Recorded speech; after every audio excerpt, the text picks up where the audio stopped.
Good evening, everybody. Thank you very much for your kind words of introduction.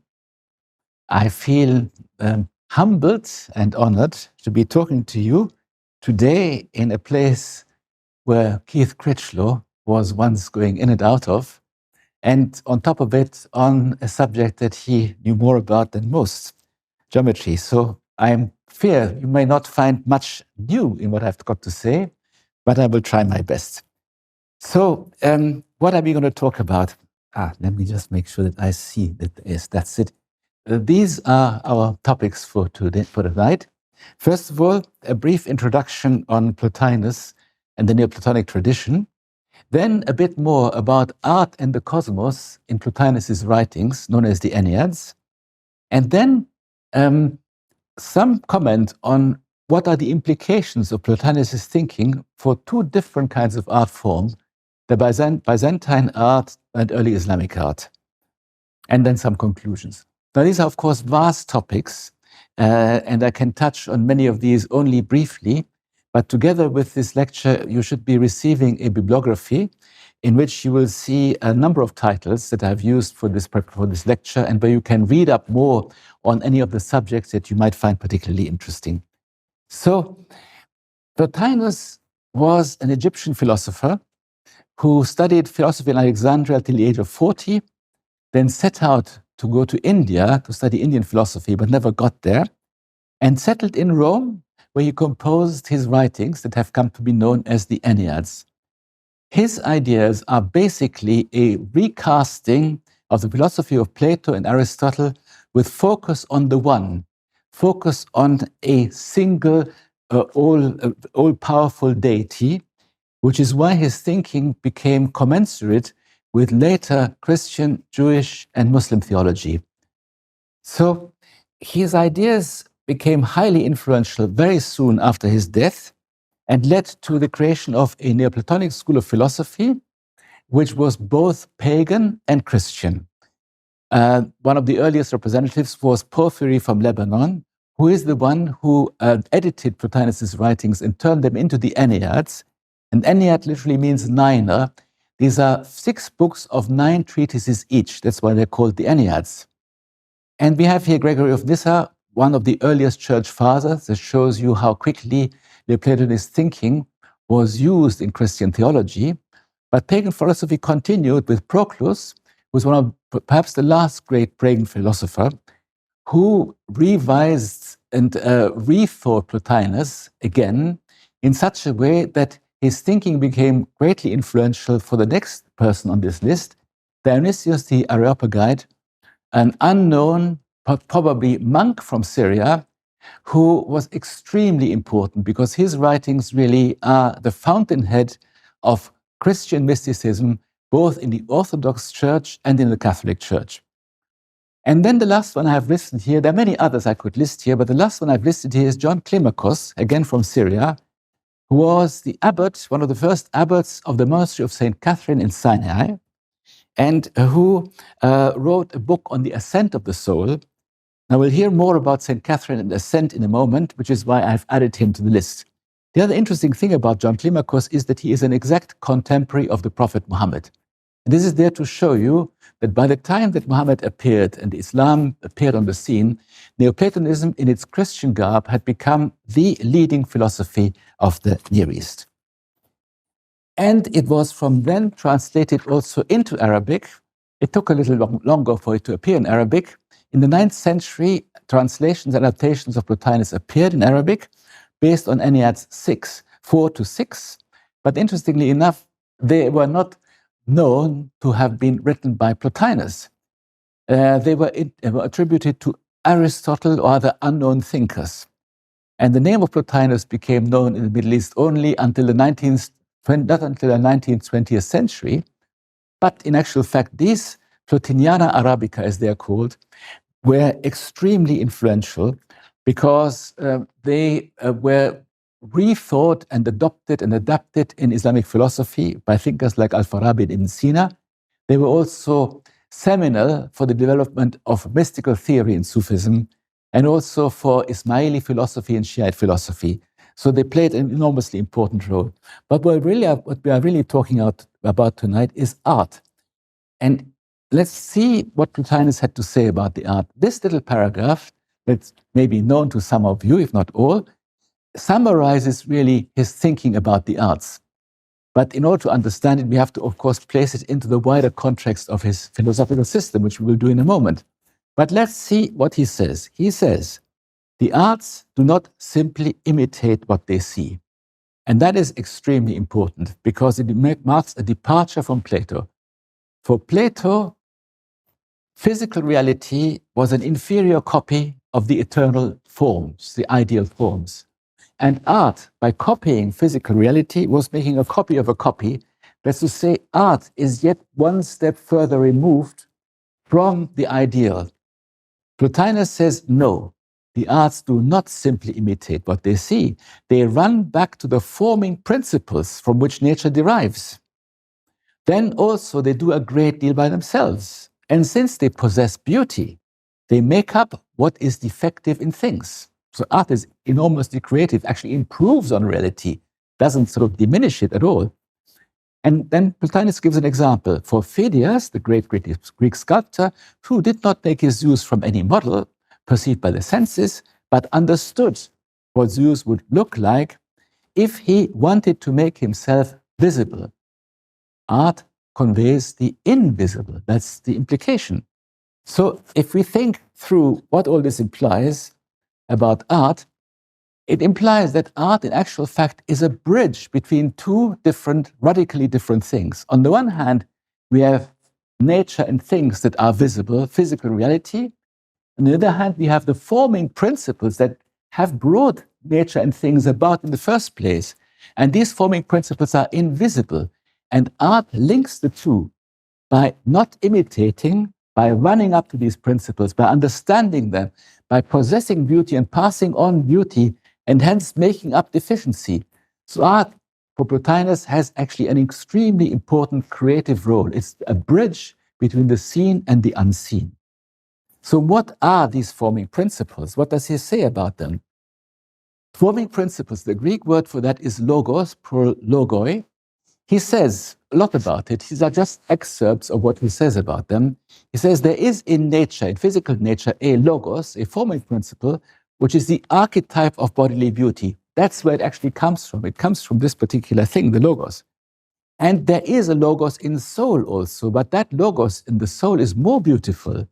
And the logos in soul is the source of the logos in nature. And this logos in soul is clearest in a nobly good soul, which is advanced in beauty. The implication of this is twofold. There is a hierarchy between spiritual beauty and physical beauty. Physical beauty is only an image of that higher spiritual beauty. And secondly, that spiritual beauty is indivisible from the good. Goodness and beauty at the highest level converge. They are two faces of one coin. In Neoplatonic aesthetics, there is ethics and aesthetics conjoin. They are part of the same thing. It's absolutely fundamental. But we can only understand this properly if we see it in the wider context of this Plotinian cosmology. And here it is, known as the chain of being. At the pinnacle, we have the One, this mysterious entity. Plotinus says it is not a thing. We can't actually really talk about it. It is something which is so totally one that it does not know and does not think. Because to know means there's something that knows and something that is known. To think, it means there's a thinker and what is thought. There's subject and object. In this one, there is no subject-object division. Everything is one. Everything is totally unified in a way that the human mind cannot comprehend. But this one is the source of all goodness and beauty and passes it down the chain of being. How? First thing that happens, in superabundance of goodness, that one gives rise to the first consciousness. The first consciousness is the universal intellect.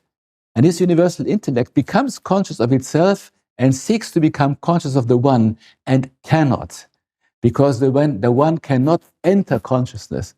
So what the universal intellect does, it divides up the one into multiplicities. This is how multiplicity comes into being. And that multiplicity generated by the universal intellect, these are the Platonic forms, the ideal forms of everything that is in existence.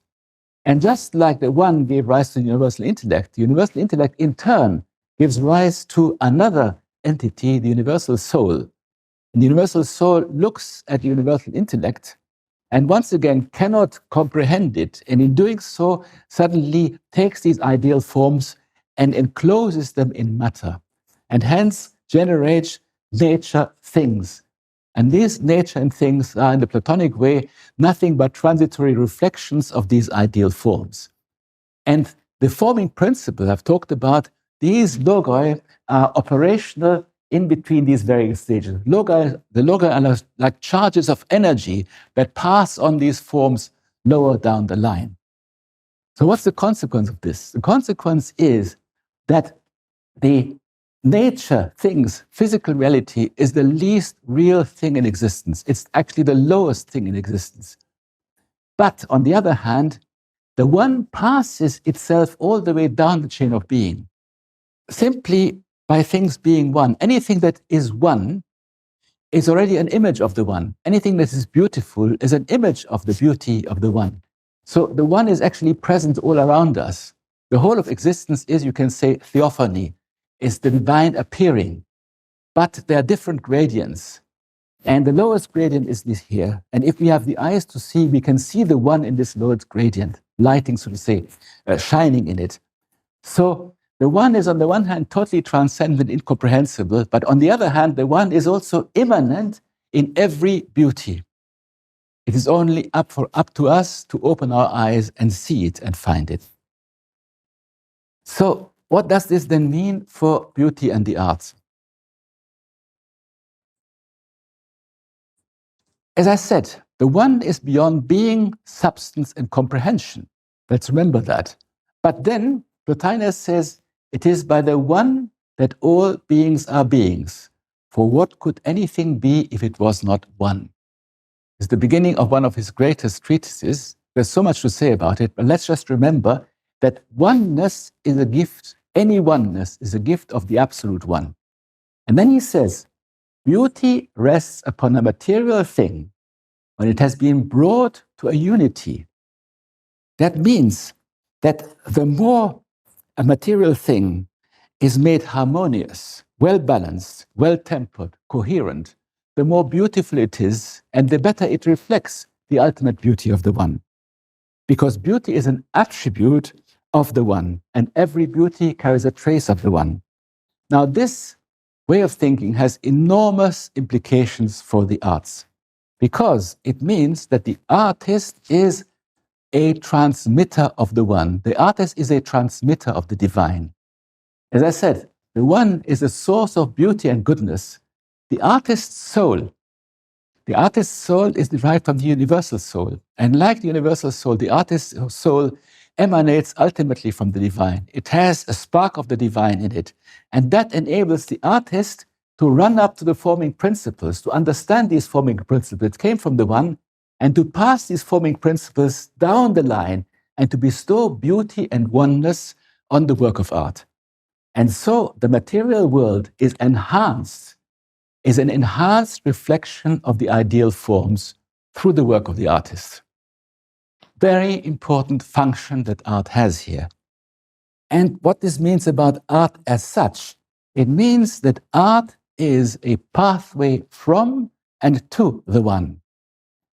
It is, first of all, a mimesis of the one.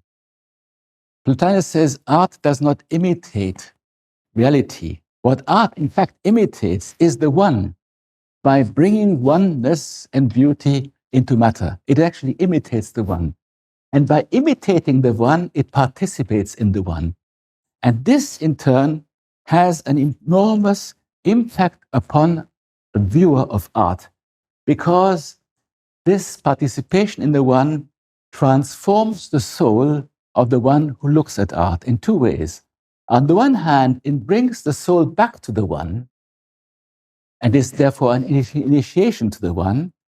And on the other hand, it brings the soul back to itself. Why? Because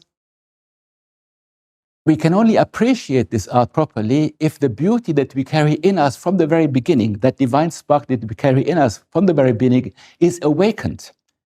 So two things are happening at the same time, a movement inward back to ourselves and a movement outward back to the one. These two contrary movements happen at the same time, and they are that transformation of the soul that is generated by art. And I have to read in this context a statement that I found by Keith Critchlow,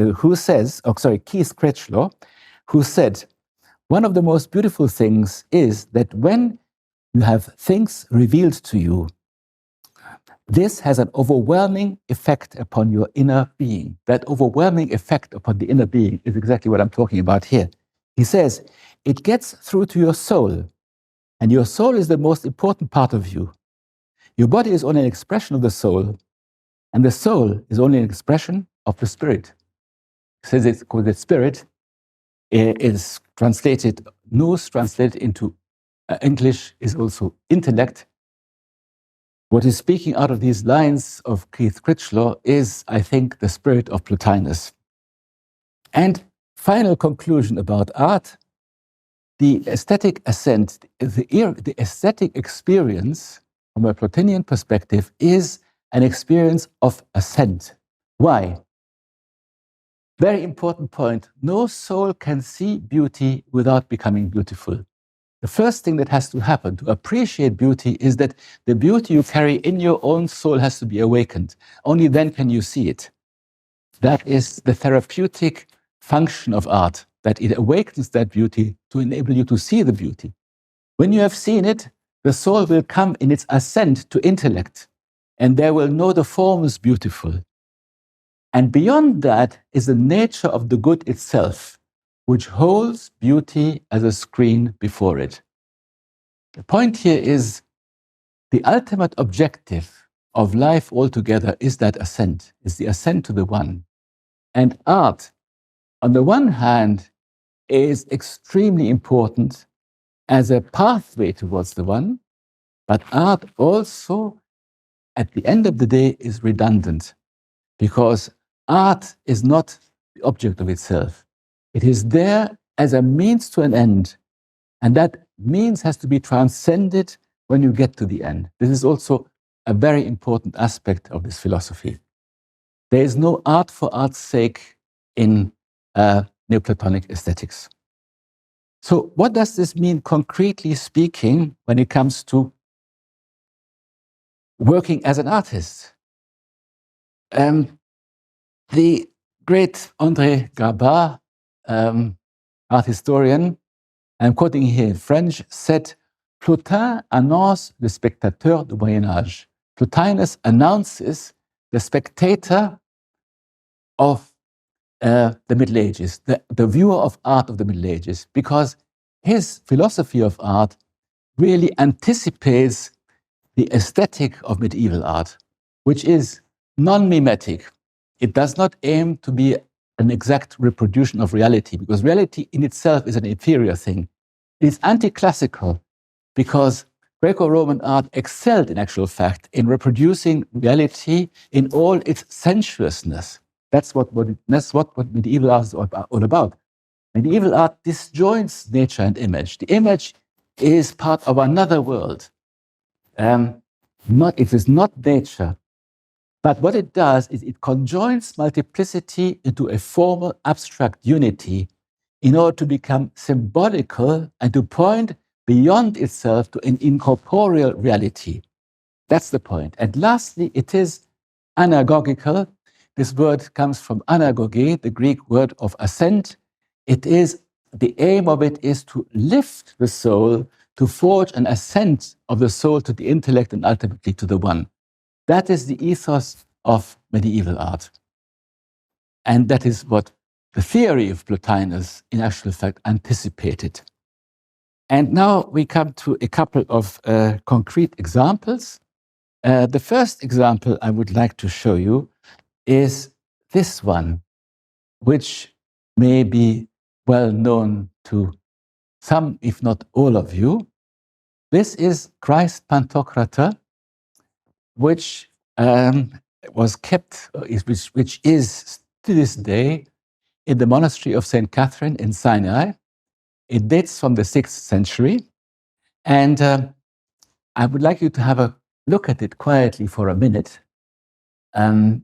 just to let it kind of have an effect on you before we talk about it a little bit more.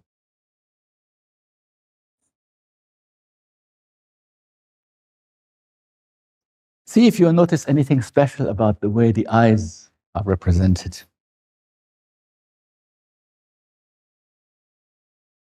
Well, these early icons are modeled on late antique Egyptian devotional panel painting, such as this one here, which shows the god Serapis.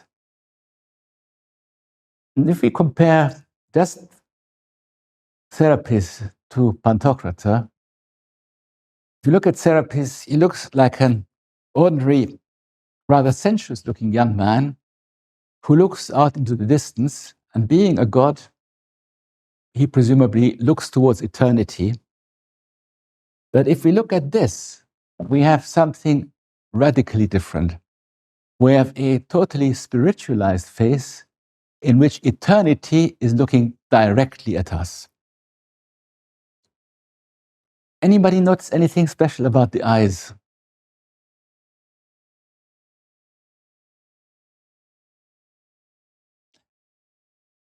Well,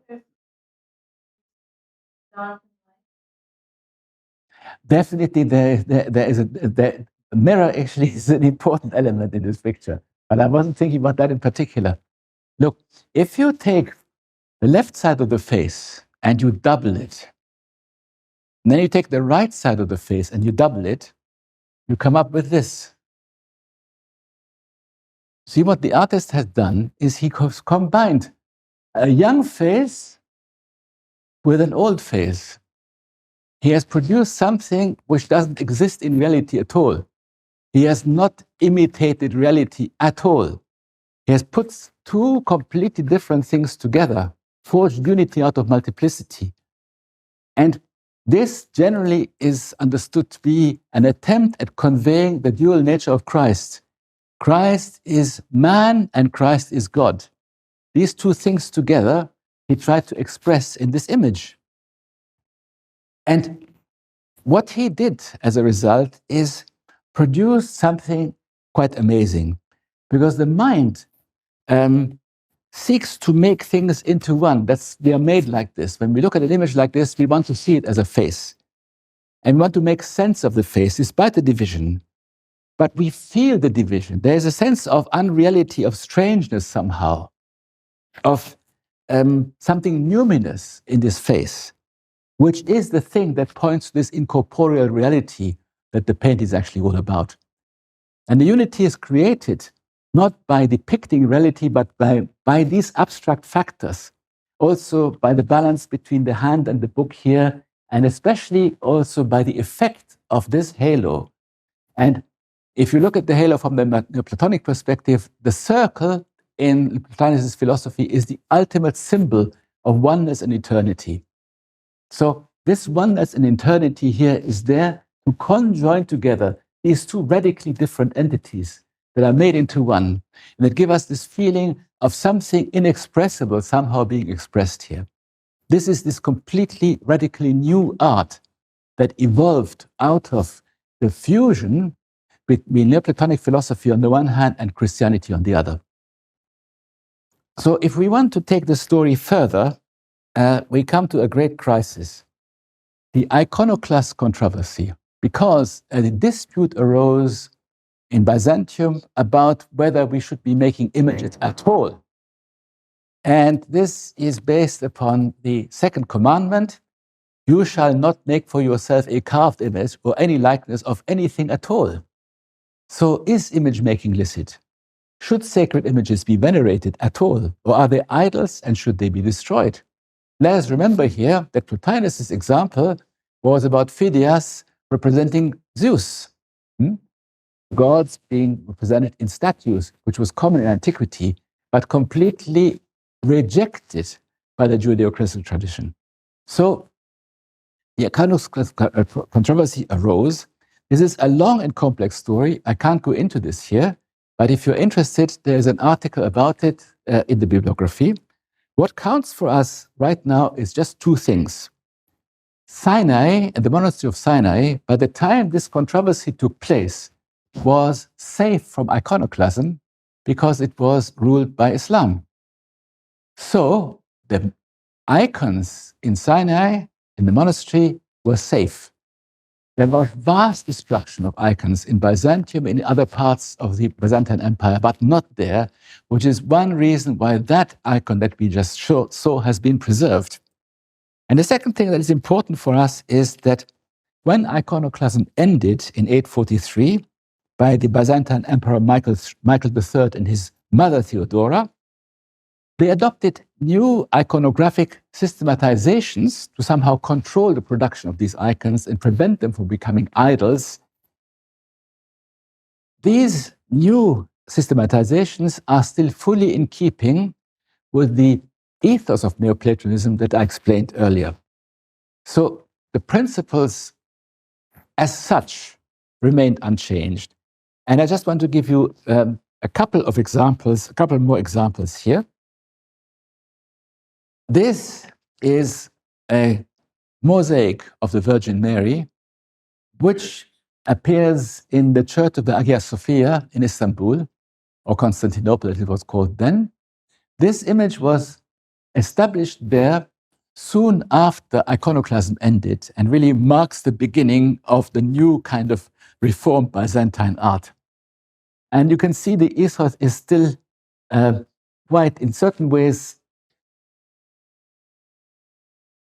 similar and yet different from what we've seen before. I mean, of course, you can't make any judgments on just two examples, but what is clear is that the Christ Pantocrator was more lifelike than this.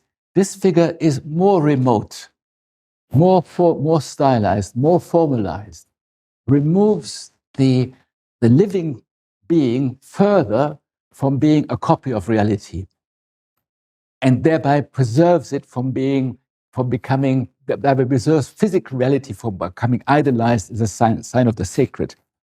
Where you can see this very clearly is in the next example, which shows you certain absolute characteristics of Byzantine art that would remain. You have in this image the picture of a totally surreal world. This world has nothing to do with physical reality. It's something else altogether. How does it come across? First of all, there's this completely uniform lighting, the gold everywhere, this spiritual light that covers the entire background. And this light is so strong that it comes from all sides. There are no shadows. You see, these feet, this thing, there are no shadows. The light is everywhere. The light encloses everything. You look at the faces are highly stylized. They are not individualized at all. And the heads are tiny and the bodies are very long. And these hugely elongated bodies, which is again typical for this art, is like a physical image of ascent. Remember, ascent of the soul is everything. These bodies are elongated as though in themselves they already indicate the ascent that this picture is supposed to generate in you.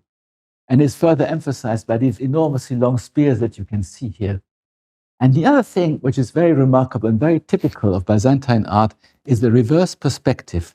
You can see here that this perspective goes like this towards you. In Renaissance painting, the vanishing point is inside. The perspective works like this. So you, as a spectator, you are the subject and you are looking in on an object that sort of appears in the vanishing point. Here, what is happening is that you are the object and they are the subject. And the vanishing point is in you. You are that tiny little thing here, and you are looking out onto this gigantic sacred world that opens up in front of you, which is entirely imaginary, has nothing to do with any real physical reality. You are supposed to be transported into another completely different realm. And this particular way of painting persisted for centuries in many different variations, which we can't go into here. But I just want to show you one example. 500 years later, we find in the art of El Greco the basic principles of Byzantine painting, of Neoplatonic aesthetics, assuming a very powerful, totally idiosyncratic shape in a figure such as this one. El Greco, once again, enormously elongated figure, comparatively speaking, a tiny head. And what he does with light here is really very interesting. You see, there's a light coming from this side, which actually generates a shadow there. But then the amazing thing is, behind this figure, behind the cross, there's another source of light. And that light is so powerful, it lights up these mountains here. So you have two different kinds of light. You have a light from one side and a metaphysical light behind, which is the light of the cross. And that, the aim of this art, to open the inner gaze to a metaphysical, totally different, surreal reality, that comes out in a painting such as this. And in the bibliography, you will find an article that specifically links the art of El Greco with the Neoplatonic tradition and gives you more information than I can do with just one example in this presentation. Now we have to turn to that other artistic tradition I wanted to talk about today, one that I think is extremely well known to you, and that is the Islamic tradition. How does it link to the Neoplatonic aesthetics I've been discussing? First of all, we have to say about images in Islam. You know, that is a very, again, complicated subject, the whole image debate.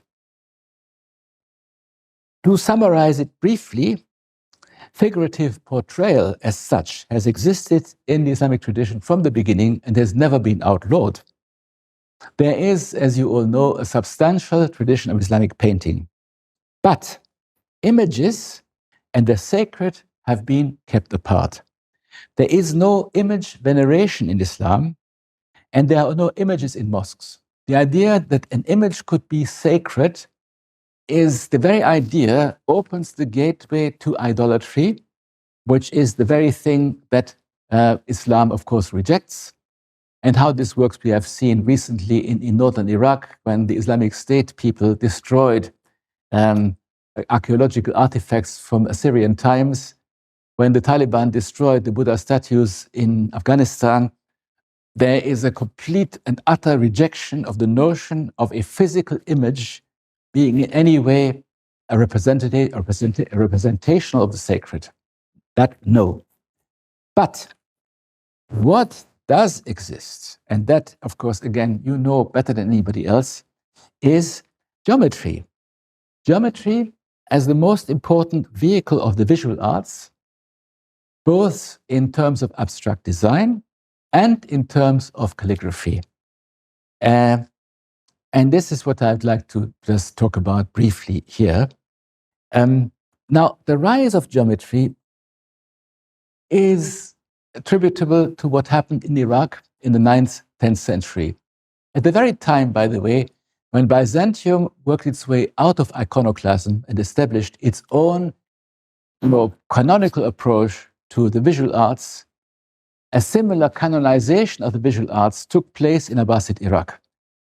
And geometry played an absolute key role. The most important thing is the Arabic translation of Euclid's Elements, which had a colossal impact on the Islamic intellectual tradition. The second thing that happened is the Arabic adaptation of the Enneads took place at the very same time. Important here to say is that there are no Arabic translations of the Platonic dialects that have survived. We don't know if they were ever translated. Platonism in Islam survives principally through the translations and adaptations of Plotinus, which incidentally, I call them translations, but it's wrong. These Plotiniana Arabica actually is Islamized adaptations of Plotinian thought. That's what they really are. And this is the theory. And in practice, what we find is a particular style of geometric ornament that took hold in Samarra, which was the capital of the Abbasid Empire. Samarra is a city north of Iraq, and it became known as a so-called Samarra style. And soon thereafter, we find a new approach to the Arabic script, the rise of the proportion script, whereby the Arabic script was redesigned on the basis of geometric principles. What's the status of geometry? If we look at Plotinus, and here is a translation of the Arabic adaptation of Plotinus. This is actually a translation from Arabic. What about geometry? Geometry is associated with the universal intellect. The text says, the text is much longer, this is a summary of the key points. The arts are in the intellectual world, for they achieve the beauty of symmetry, husn al-i'tidal, from the dominion that springs from there. Husn al-i'tidal. I'tidal is an absolute key word in this context. I'tidal today is translated as harmony, as symmetry, but the root of it is the word adl in Arabic, and adl means justice. Adl is justice, i'tidal is harmony. From the point of view of art theory, you can say that i'tidal is the physical manifestation of justice. Justice made manifest to the eyes is a harmoniously designed element. Justice comes to itself through i'tidal.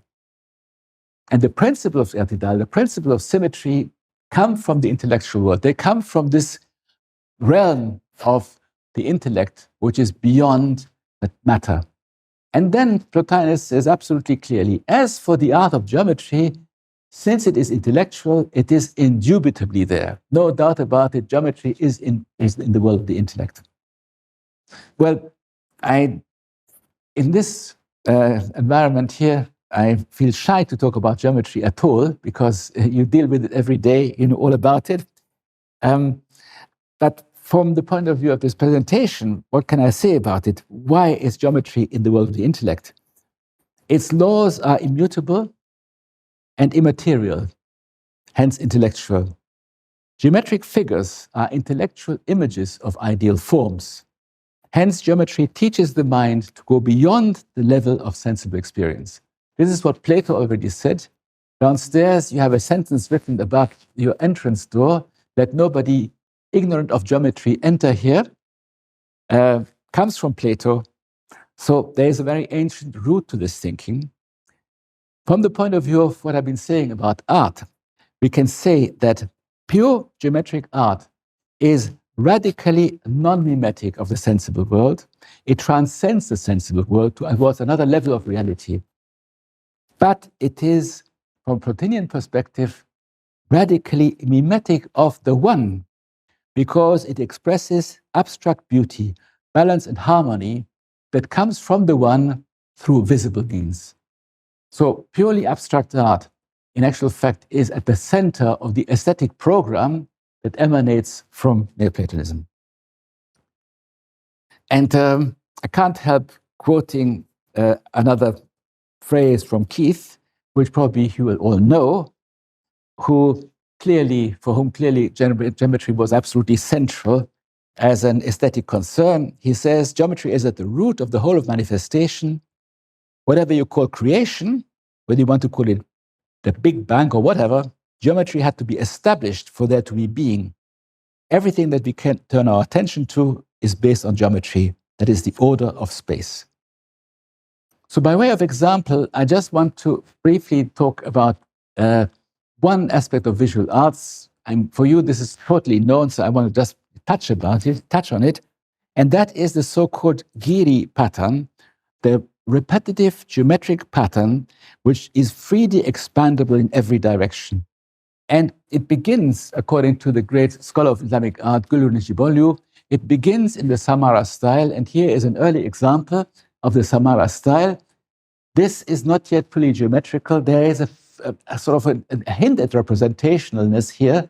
And also this one can be expanded indefinitely right and left, but not up and down.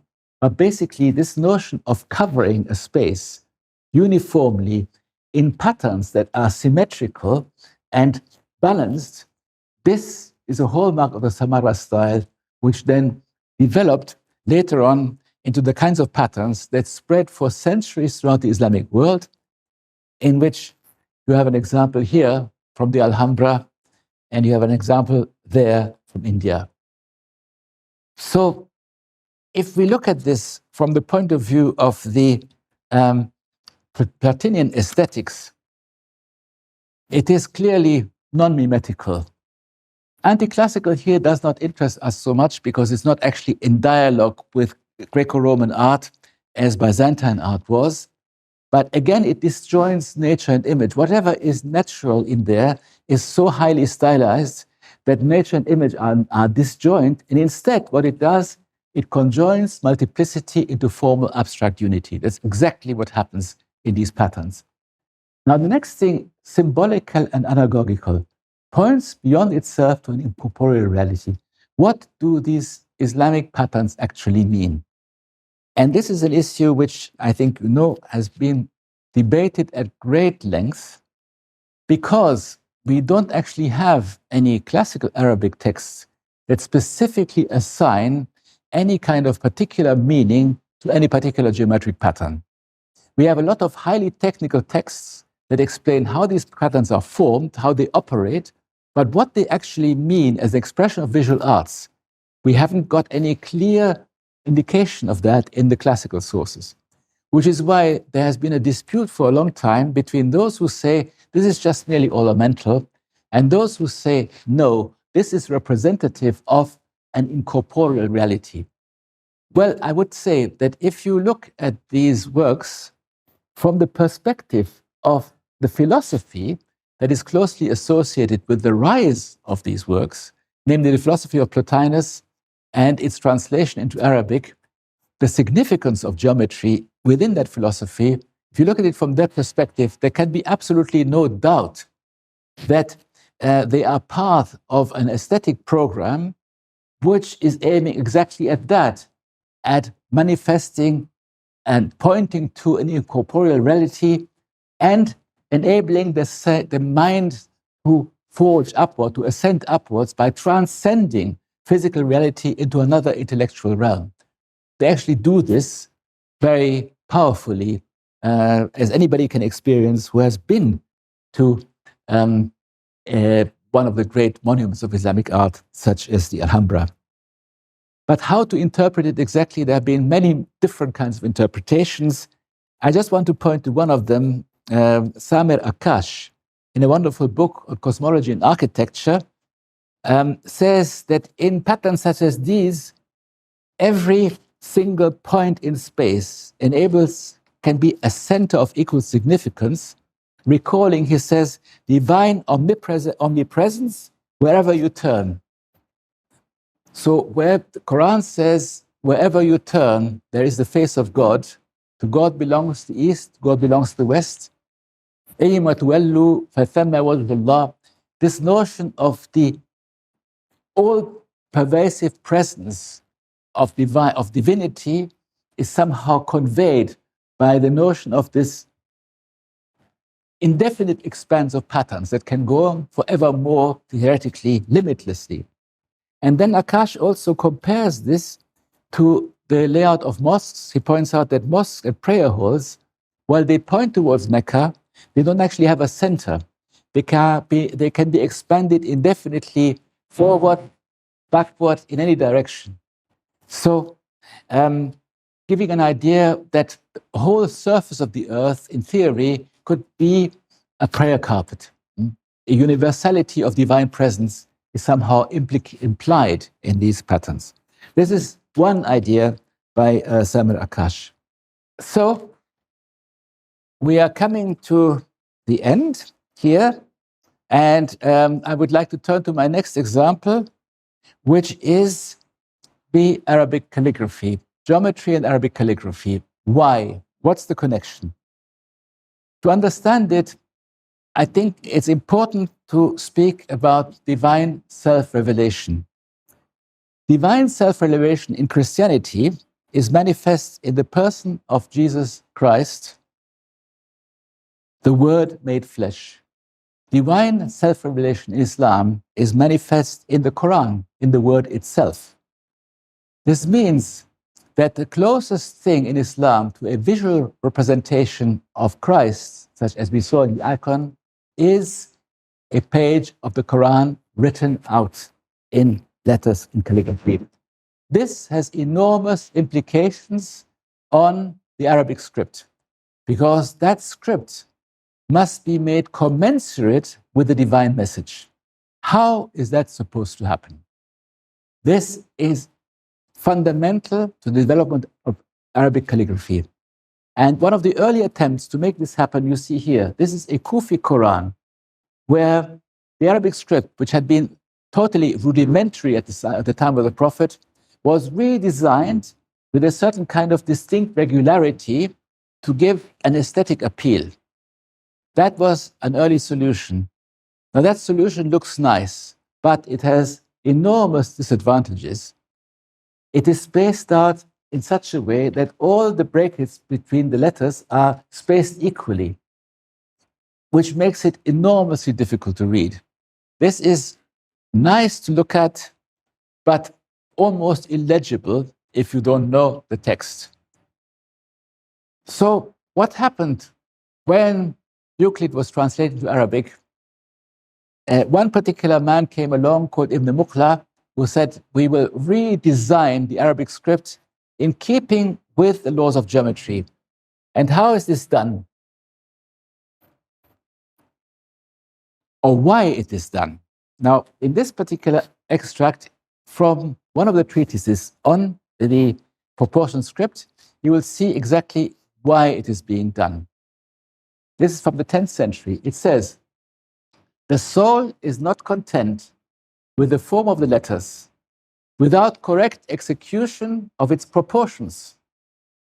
Like the bodily members of a living being are proportioned, or like the parts of a plant are balanced, because the soul is enamored of beauty, and that is to be found in the proportionality of the natural world, whether seen or heard.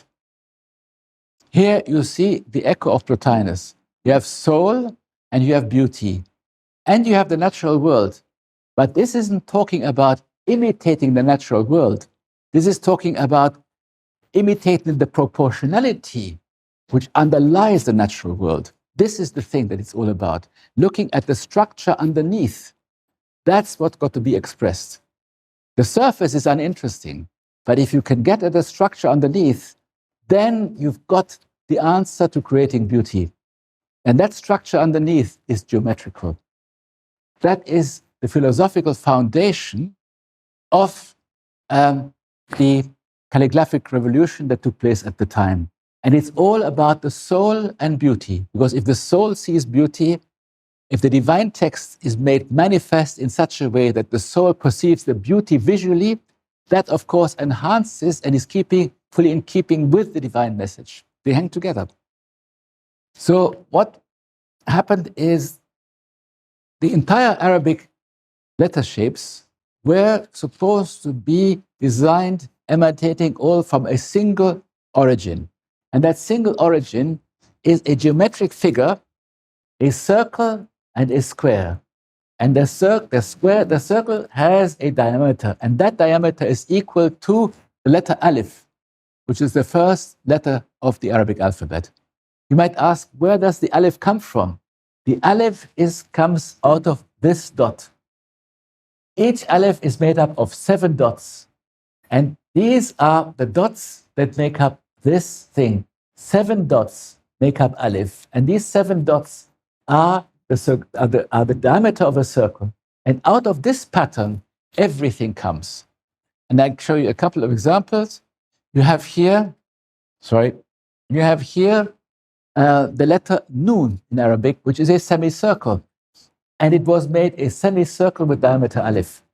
Then you have, for instance, something like the final kaf. The final kaf is made up of one and another side of a square with side equal to Alif. And then you have others, such as the letter Dal. The letter Dal is made up of an equilateral, derived from an equilateral triangle, each side of which is equal to 1/3 of Alif, which you have it here. Then you have the heads of Fa and Qaf and Waw that emanate from an equilateral triangle made with sides equal to 1/6 of Aleph. Now, these patterns, you can design all of them on the basis of a hexagon inscribed into the circle and the square. So a concentric hexagon, circle, and square is the single pattern, the single source out of which all of the Arabic letter shapes come. So they're really an image of unity and multiplicity. Now, if you look at the pattern, this particular, what I just want to point out here, how this system actually works has been the subject of a book which I was fortunate to write together with Ahmed Mustafa, that you heard about at the beginning from Emma. This is the book. Impossible to discuss all this right here now because it would take us hours. I'm just hinting at it, it exists. But what I want to say is that that geometric pattern out of which all the letter shapes come is the same one that produces this universal mandala figure known as the flower of life. This figure is, as you can see, totally harmonious and totally symmetrical. That's the source of it all. But the amazing thing is, if you look at the Arabic letter shapes designed out of this symmetrical entity, here, you will not see a single Arabic letter that is symmetrical. You cannot take a single letter here and divide it into half and the two sides will be equal. Every letter is asymmetrical. So this is something quite amazing. You have a symmetrical foundation for a thoroughly asymmetrical writing system. The harmony, that there is a harmony in it, you can perceive. But where the harmony comes from is intangible. It's not there, it's not evident at all. You can only know the harmony if you know where. You can only understand the harmony if you know where it appears, but it's not visible at all. This is, by the way, an example of a very specific example of Arabic calligraphy from the 15th century by Baysangur ibn Taymur, one of the most sophisticated manifestations of the proportion script. So what does this mean at the end of the day? If we go back to this particular diagram that I had at the beginning, the arts, a bridge between visible and invisible, between nature and things, between form and forming principle on the other hand. If we apply this to Arabic script, what we see, the script that we see here, is based through art upon forming principles, geometric principles, which are invisible. You couldn't possibly even guess at them if you look at the writing system.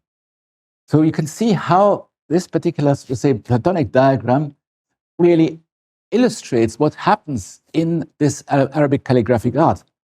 And of course, again, from a Platonian perspective, these forming principles, these geometric principles, are not just anything. They are the pathway to metaphysics and ultimately to the one. They are the pathway from which multiplicity leads to unity.